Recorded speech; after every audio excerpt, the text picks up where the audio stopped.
Let me ask you this. What is currently the cheapest guitar amp that you own or that's in your rig? Like, it could have been an impulse buy. It could have been one of those things where it was like the first amp that you learned when you were a beginner and you just started learning strumming or basic songs. And do you actually like the sound of that piece of gear? Now, let me tell you why I asked this, because you might be like, Mike, what's going on? You see, recently I got to live out one of my wildest dreams. And I'm not even necessarily talking about like that Taylor Swift song that the kids like listening to so much. You see, I got to go with my friends at Apogee over to Los Angeles, California, actually technically Anaheim, and I got to witness the NAMM show. Now, for those of you who might not be guitar nerds or might not know, the NAMM show is kind of like Disneyland for guitar players, and it happens to be actually about 5 minutes down the road from Disneyland. You see, the NAMM show is where all of the big guitar brands and all of the guitar brands in general who are trying to show off their new products come to like this convention center and just lay it all out there. They're like, this is what we have going on, and this is what you need to know about this year. And it's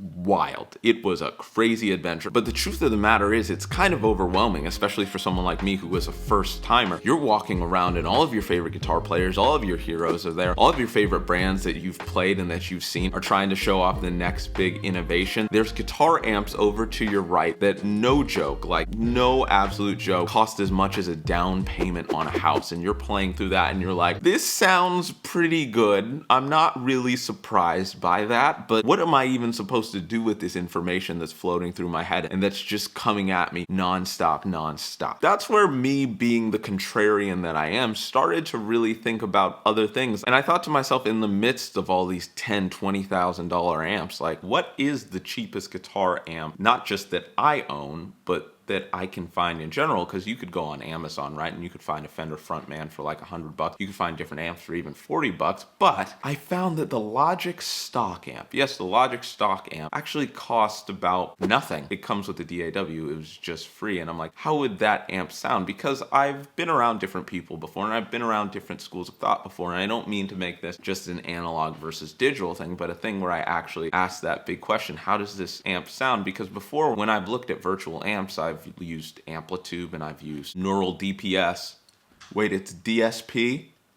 Please don't sue me. Please Neural DSP. I would still love a quad cortex. Please don't sue me. Those tend to be known as some of the like higher echelon, I guess, of virtual amps. I think they cost anywhere from $100 to like $500. But this amp literally being free, how would it sound? Like, I know we're living in a very futuristic guitar world where technology is updating and updating, but with like the absolute lowest in price, could I actually see if there are no excuses with guitar amps? So let's find out. Gonna be going straight through my interface with a little bit of compression, making sure to do the gain staging right, and just seeing if the cheapest guitar amp that I could find, literally free, sounds any good.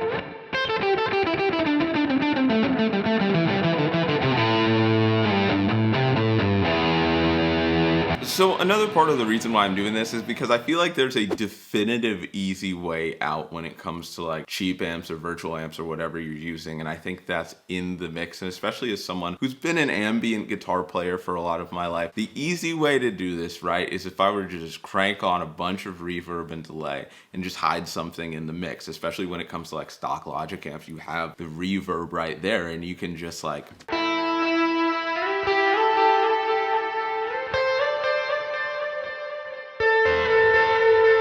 you know, if you just wanted to hide behind some acoustics or just drown them out in a mix because you have all that reverb, you make it sound really good because the listener's not paying attention to it. But when someone's actually trying to pay attention to just the guitars or doing it for like just a recording for somebody, could it actually work?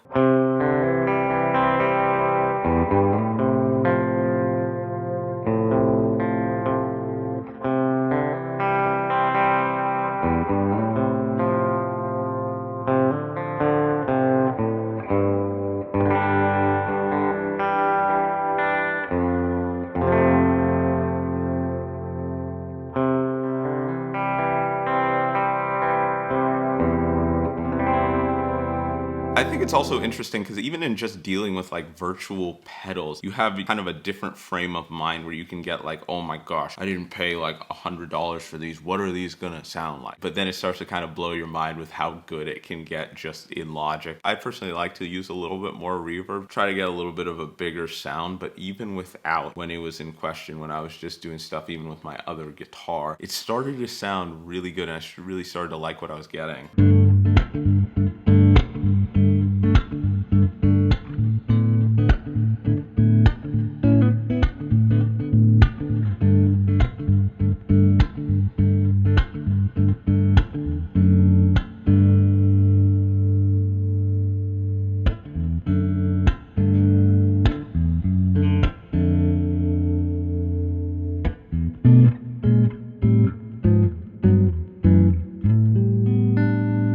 And even the proximity thing, just being 4 or 5 feet away from my speakers, is a very different feel, dynamics-wise, because it gives me the ability to just dig in a little bit more with the pick without getting scared of anything. And even if my neighbors weren't there, I think that a lot of the times I can get scared with a real amp, which is something I'm trying to work on. You see, here's where this all really sort of comes full circle. A couple of years ago, I remember 2 of my favorite guitar players in this entire world, like maybe of all time, Corey Wong and Tom Misch, come out with this song together called Cosmic Sand. And it's this very instrumental funky track. They're just doing their thing going on for like 2.5 minutes. And I'm just awed, like jaw drop, mesmerized with their tones and with their playing ability. And I remember looking up, and I don't know if the video's still up, but looking up just what they were using. Corey Wong and Tom Misch being like, here's the why I used in Logic, just stock Logic amps, not even using the cab. And it was all in the playing technique. And I was just kind of floored with what Logic could do with those level of amps. And it's less about telling you this is the solution to everything, like this is the next bad monkey pedal that everyone's going to be talking about, that you need to have, you need to be going straight through Logic. Nah, none of that. It's more about just recognizing the realm of possibilities that there are with whatever Logic amp you have with you. When I really start to think about what I've seen more recently with like, even in the production world, in the world of like actual guitar recording, where you see people being like, how'd you get that guitar tone? I recorded it with my iPhone, and you're like, that thing sounds unbelievable. So it just really gets me thinking on what even 5 years from now, 10 years from now, your average stock amp in Logic or Ableton or whatever virtual solution you have will sound like. But I want to know in the comments, what do you think? Like, what did you think of the sounds I was getting out of these amps? And let me know if you want possibly like some presets if you liked what you heard. But all this to say, thank you for watching the video. Let me know down in the comments if you have any like Logic presets or settings that you've used before where you're like, oh my gosh, this sounds close to any real amp I've ever played and I really love that sound. If you like any of the gear in this video, make sure to check out the links in the description. Like and subscribe if you had a good time, and most important of all, like most important, have a fantastic day. NAMM.